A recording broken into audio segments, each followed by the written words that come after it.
Being a Russian, and especially a Russian, has become very difficult. Wherever you go, everyone wants to spit in your face or at least on your back. Most of these people want to do this in neighboring and once friendly countries. Moscow, under the control of a pale geostrategist, has managed to quarrel with literally everyone around. There is no point in even discussing the attitude towards Russians in Ukraine, Moldova, Georgia and the Baltic countries. They are hated there, and in Ukraine they are also destroyed. But now Samovar lovers are openly hated even in places where the Kremlin least expected. In Armenia, Azerbaijan and Kazakhstan, Russians have become, to put it mildly, undesirable specials. Well, what we see is, well, a total moral and political fiasco of Russia and its policies, and on a historical scale. What we see now is, well, just a manifestation of all this. Russia has had enough of everyone. Everyone is fed up with Russia's aggressive and openly xenophobic behavior. The megalomania of the Russians, who have appointed themselves the elder brother of all the others, was previously perceived as a mild form of schizophrenia and treated as a city madman. Well, how else can you react to the statement that there are no other peoples except Russians? Lenin invented everyone around him, and Kiev, Baku and Alma-Ata are original Russian cities. This is for me, this is for you again. This is for you again. Russia's neighbors shook their heads and lived on, until the crazy Russia, relying on its schizophrenia, went to war with Ukraine, justifying it by the fact that Ukrainians are Russians, and Ukraine belongs to Russia. Nazi imperial policy is evident. The only thing that distinguishes Putin from Hitler is the lack of a funny mustache and the courage to shoot himself in a bunker. Scientists called it natural selection. The Kremlin deliberately whipped up a hysteria of hatred towards other peoples in Russia. As a result, 70% of Russians consider the bombing of peaceful cities in Ukraine, the pogrom of migrants and the repression of small peoples of Russia to be absolutely normal. Russians literally consider themselves a superior race and despise even their own fellow citizens who do not look like them. I have been to Moscow several times, and I did not understand this before. For me it was normal. Every time they check the metro there, because the face is different. Every time they check passports here, there, that's it. And I, for example, was in my own capital, my country, yes. I felt like an outsider.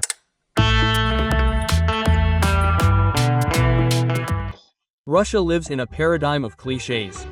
Ukrainians are givers, Azerbaijanis are criminals, Armenians are ungrateful, Chukchi are stupid, Tajiks are newcomers, and Tatars are little better than uninvited guests.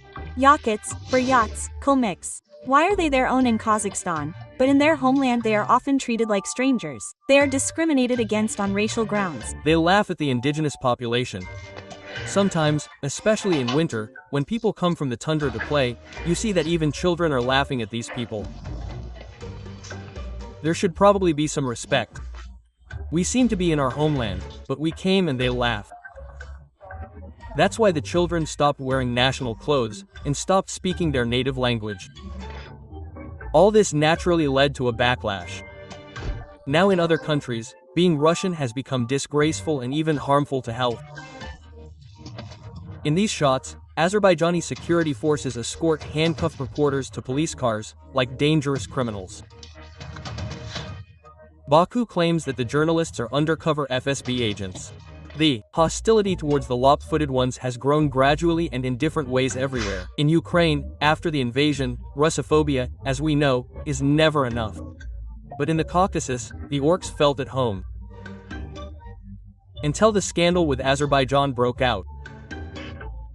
A scandal provoked by Russian Nazis led by the main xenophobe Bastrykin. He is the head of the Investigative Committee of Russia. I said, and I will confirm this once again, that our military investigative department has been authorized by me to conduct regular raids on the places where migrants are located, together with the Ministry of Internal Affairs and the Russian National Guard. For what purpose? We are catching citizens of the Russian Federation who have received citizenship of foreigners, but have registered for military service. Russians abroad with the phrase on their lips, "And why us?" have fully felt the brutal attitude towards them. In Azerbaijan, all Russian cultural events have been cancelled. If, of course, Russian pop music can be called culture. No. Russian tourists and relaxers have become cowardly en masse. They check documents and ask a reasonable question. Why did you come here? They come to Russians right at their place of residence and are cowardly, like Buratino, even to the point of using force. Anastasia, how widespread are these checks of Russians in Azerbaijan, in Baku, and are they happening now?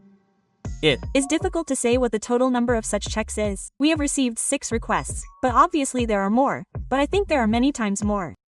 That is, force was used, as you write, in 2 cases, that is, in 2 out of 6. That is, this is a very large percentage in fact. Oh, yes.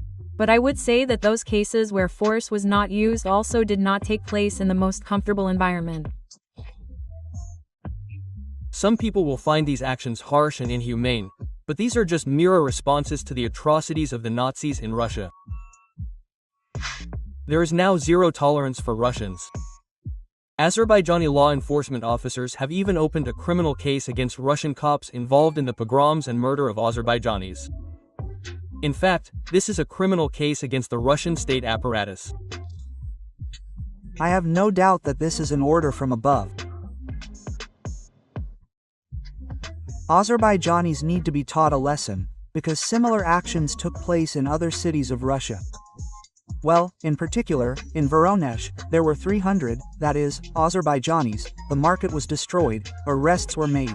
It's just that in some places, I think, the fascist nature of these structures has been added. In Armenia, the Russians now also have a big fat target on their foreheads.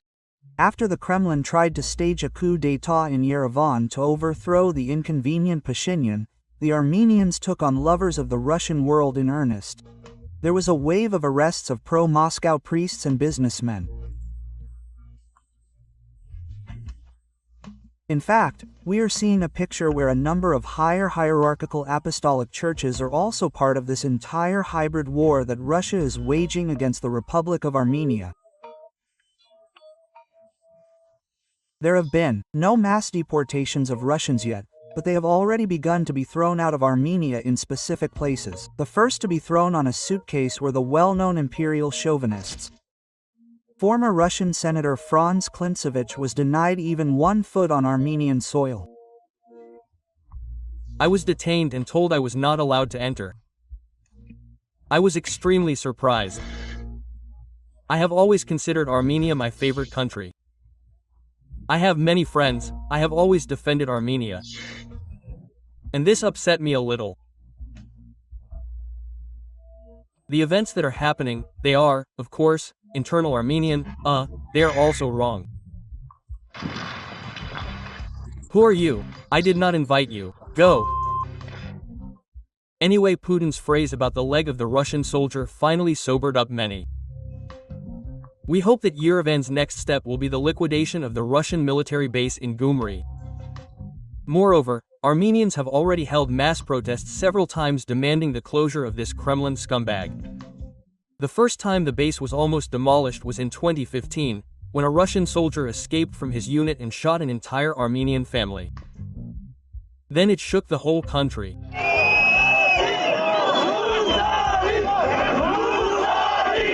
On Thursday, Gyumri, 14 people were injured in clashes with the police. People demand that Permyakov's case be transferred to Armenia.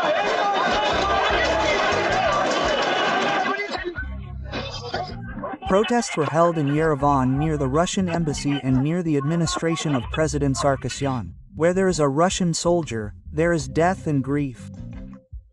Unfortunately, Moscow managed to ignore the opinion of the Armenian people and maintain its presence, but the aftertaste, as they say, remained. The second time the Armenians stormed the base in Gyumri was in 2023. They were outraged by the inaction of the so-called peacekeepers in the conflict with Azerbaijan. In Armenia, a mass protest was held near the Russian military base in the city of Gyumri demanding that the Russian army leave the country.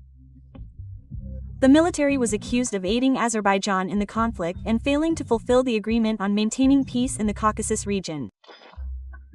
A reasonable question. Why are Russian troops on the territory of Armenia if they are not defending Armenia? This means they are there for their own interests, and in that case they are not allies, but banal occupiers. We demand all Russian imperialists to leave Armenia, including Russian military occupiers and even those civilians who think that Russia should be an empire. To have their own goals here in Transcaucasia. Russians are treated even worse in Kazakhstan than in Armenia, where they don't stand on ceremony with orcs at all. Moreover, the initiative comes not from the authorities, but from the common people. The letter Z or the tricolor is like a red rag for Kazakhs. Glory to Ukraine. Crimea is Ukrainian. We Kazakhs hate the Russian occupiers for the happiness of Ukrainians and for the happiness of our children. The negative attitude of Kazakhs towards Russians did not arise out of nowhere, because the crazy Russian propaganda and officials do not hesitate to call Kazakhstan the next target after Ukraine. A stupid idea. Russians behave in Kazakhstan, as in any other country, with the utmost defiance and demonstrative disrespect for local peoples and their culture. Russians refuse to learn the language, adhere to established social principles and traditions. They believe that everyone should grovel before them and adapt to them. Who have enough brains, enough shamelessness to pronounce this phrase? She must know the language of the country in which she lives. Russian people who found themselves on the territory of any post-Soviet country, this is my deep conviction, do not owe anything to anyone. Russians have become an outcast people, a people with whom no one wants to deal. Russians have managed to unite even the most irreconcilable opponents against themselves. And their position in the world will only worsen. Who could have thought that the president of Azerbaijan would call the president of Russia a war criminal? Yes. Well, it's not that I thought, it was impossible to even imagine. Yes. Yes. I don't know yet, not to say a year ago, but a day ago. Given our very, I repeat, close relations with Azerbaijan, this was a huge clear sky. Very soon, Russians abroad will shamefully hide their origins. Many are already doing so. And not far off, the abolition of Russians will happen in Russia itself, where non-Russian peoples will also begin to drive the fascist Muscovites to their ancestral swamps.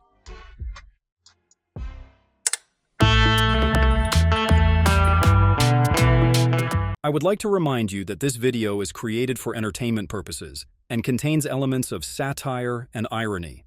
All facts and events are presented in a hyperbolized or exaggerated form to convey a comedic or dramatic effect. Our goal is not to mislead, but to highlight humor. Please take it with a smile.